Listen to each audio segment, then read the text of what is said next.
സേനി അച്ഛനപ്പ രാന്തായോ സേനി? ഇതെന്താ സംഭവം?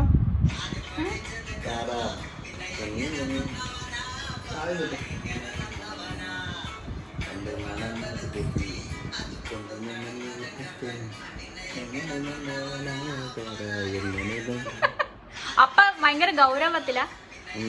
അപ്പന്റെ ഒരു മെച്ചൂരിറ്റി. അപ്പം ഭയങ്കര ഗൗരവത്തിലാണല്ലോ.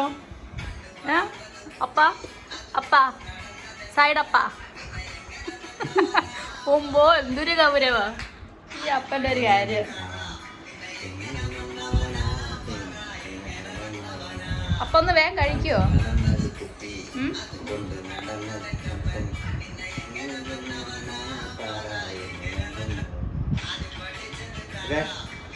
റെഡിയാ? എടുക്കാം. എല്ലാം കഴിഞ്ഞാ? ഓക്കെ, സെറ്റാ. അങ്ങനെ നമുക്ക് ബ്ലൂപ്പേഴ്സും സെറ്റായി. കള്ളുപിടിയൻ അപ്പാ എന്താ അപ്പ ഇങ്ങനെയാണോ മക്കളെ വളർത്തുക?